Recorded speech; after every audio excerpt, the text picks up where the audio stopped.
하나님께서는요, 언제나 사람들을 세우셔서 그 시대의 사람들을, 다른 사람들을 일깨우고, 그리고 하나님께서 품으시는 그 일들을 그 사람을 통해서 드러내시는 것을 우리는 역사를 통해 볼 수 있습니다.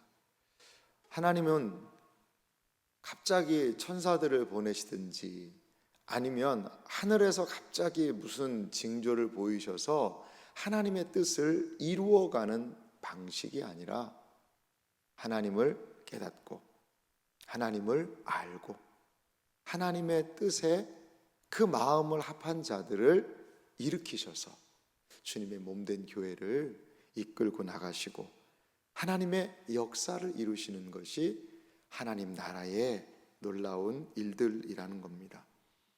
오늘 우리가 읽은 역대하 34장에는 요시야라는 왕이 등장을 합니다. 요시야는 8살에 왕이 되었다라고 이야기를 해요. 요시야가 8세에 왕이 됐으니까요. 여러분 8세면 어느 정도죠? 초등학교 1학년입니다. 우리도 초등학교 1학년들이 교회에 많이 다니고 있거든요. 그런데 8살 때, 물론 뭐 그때 왕이 된다는 거는 어느 정도 더 지금보다야 더 성숙한 그런 부분이 있으리라고 생각이 듭니다.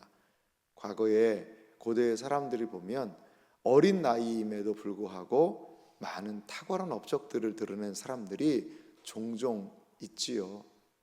왕들의 수업을 보면 어릴 때부터요, 왕의 이 역할들을 감당하기 위해서 강도 높은 많은 훈련들이 있는 건 사실입니다.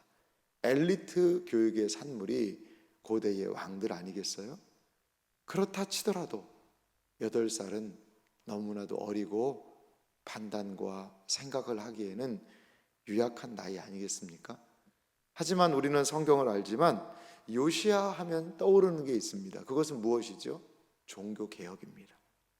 이 8세의 왕이 된 요시야는요, 종교개혁을 남왕국 유다에 일으킨 놀라운 왕이었다는 거죠.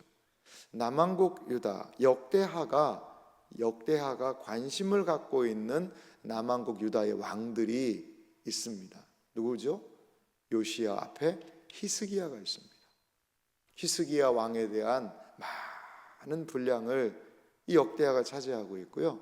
그리고요, 열왕기에도 왕들의 역사가 나오는데요, 열왕기보다도 더 많이 기록된 이야기가 누구냐면 여호사밧 왕에 대한 이야기예요. 이 열왕기서에는 여호사밧의 분량이 그렇게 많지 않은데요, 이 역대기에는 여호사밧 왕의 분량이 상당히 많습니다.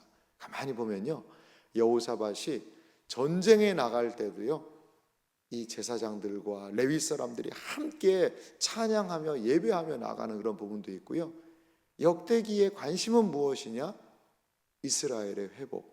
그 회복의 중심에 하나님을 경배하는 예배가 있다. 이것이 역대기의 관심점이었어요. 그래서요, 히스기야의 분량이 가장 많습니다. 그 다음에 분량이 많은 게 여호사밧에 대한 분량이고요, 세 번째로 분량이 많은 게 요시야의 이야기예요.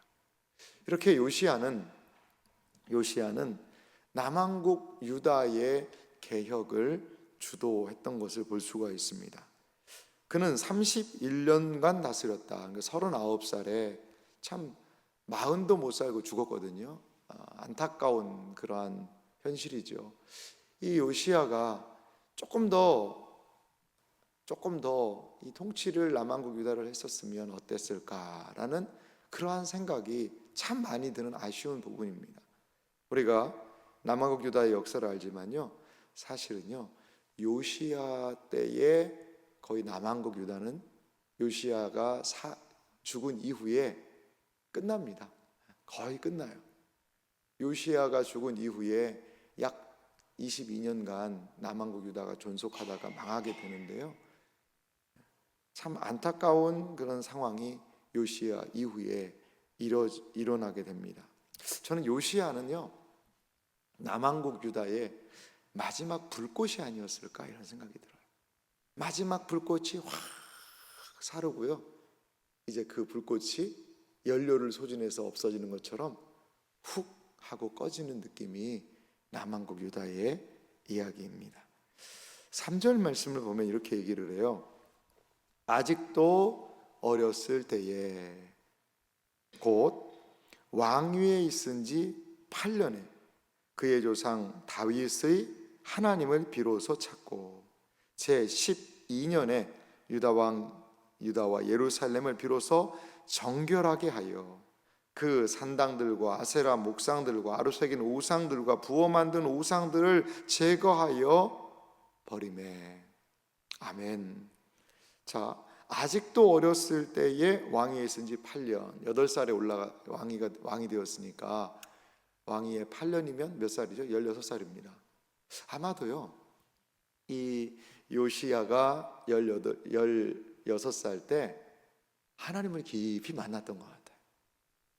하나님의 은혜가요, 이 요시야에게 임해서 하나님에 대하여서 믿음으로 반응하게 되었던 것 같습니다. 그리고요, 제 12년에 왕이 된 지 12년이면 몇 살이죠? 딱 20살입니다. 20살 때에 어떻게 했다는 거죠? 유다와 예루살렘을 비로소 정결하게 하였다. 16살 때에 하나님을 찾기 시작했습니다. 그러니까요, 하나님을 찾는다는 것은요, 이 요시야의 삶의 방향이 설정이 되었다는 거죠. 그렇게 한 4년을 하나님을 찾게 되자 이제 눈에 보이는 거죠. 뭐가 보입니까? 황폐하고 황무한 이 예배의 현실, 여전히 아세라 목상을 섬기는 백성들의 모습, 이런 것들이 눈에 들어오는 것이죠. 여러분, 신앙은 우리에게요, 안목을 줘요. 믿음 생활은요, 개인용이 결코 아닙니다. 나 하나 열심히 기도하고 나 하나 잘 믿고 나 하나 잘 믿으면 되지 뭐가 더 필요한가? 아니요, 그렇지 않아요. 내 안에 믿음이 들어오잖아요. 내 안에 하나님의 은혜가 임하게 되잖아요. 그러면 어떻게 될까요?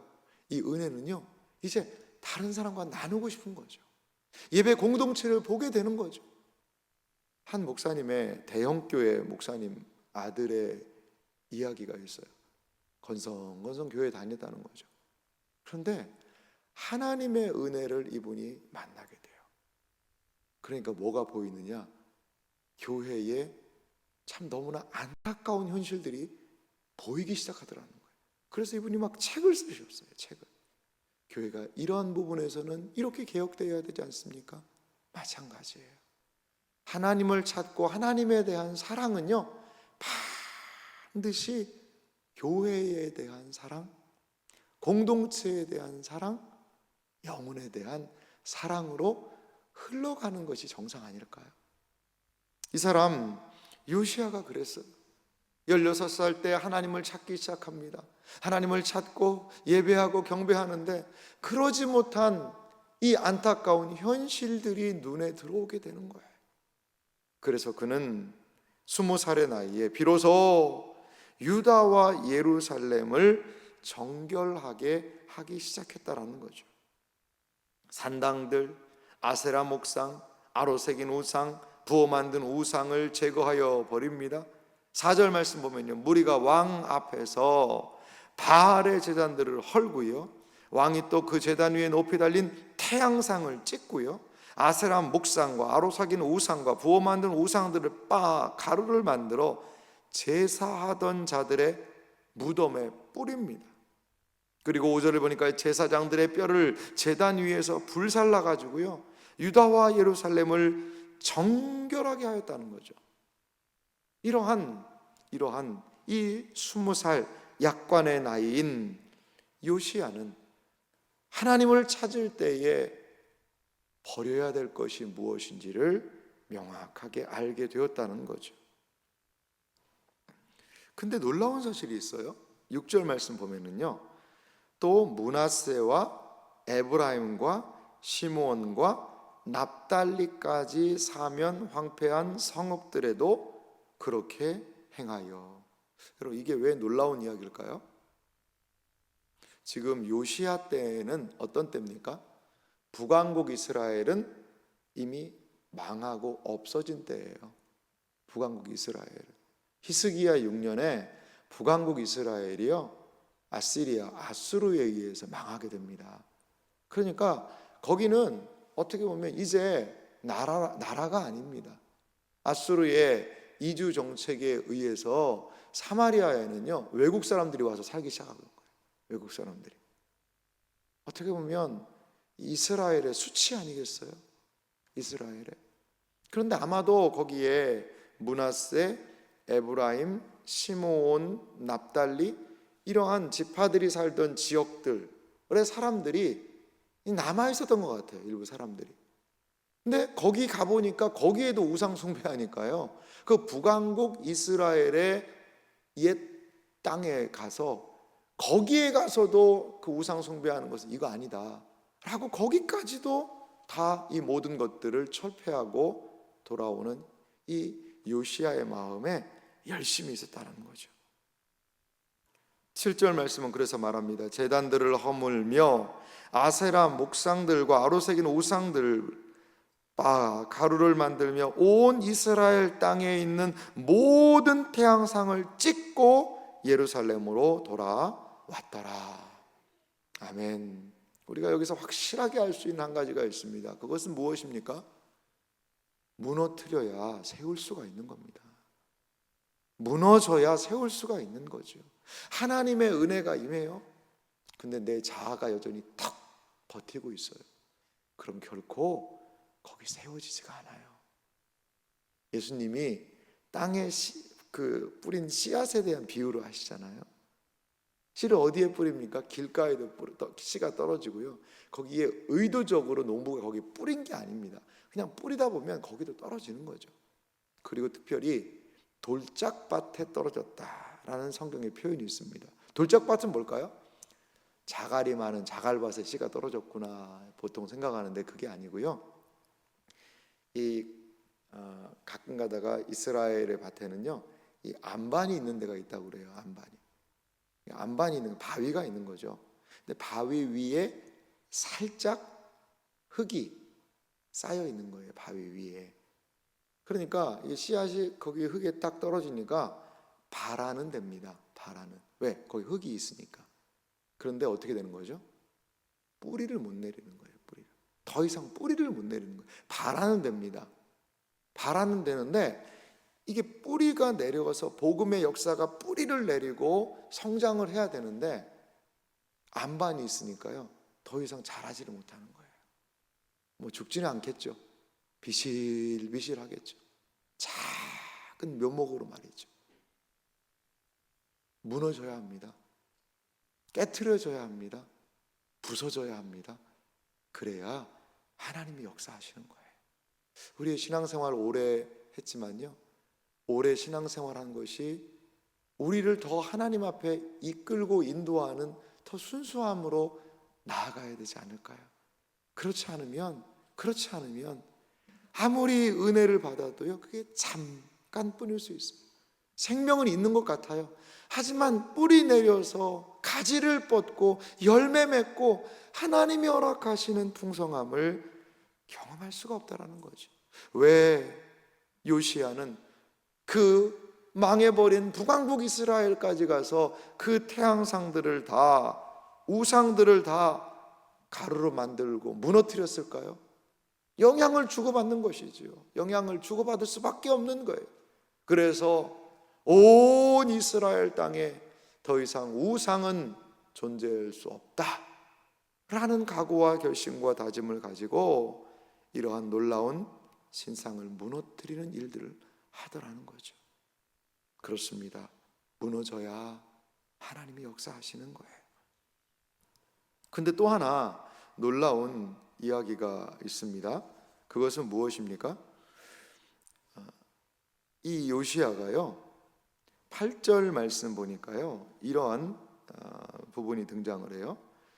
요시야가 왕위에 있은 지 18째 해에 그 땅과 성전을 정결하게 하기를 마치고 그의 하나님 여호와의 전을 수리하려 하여 아살랴의 아들 사반과 시장 마아세야와 서기관 요아하스의 아들 요아를 보낸지라. 이제 요시야의 눈에 뭐가 들어오는 거죠?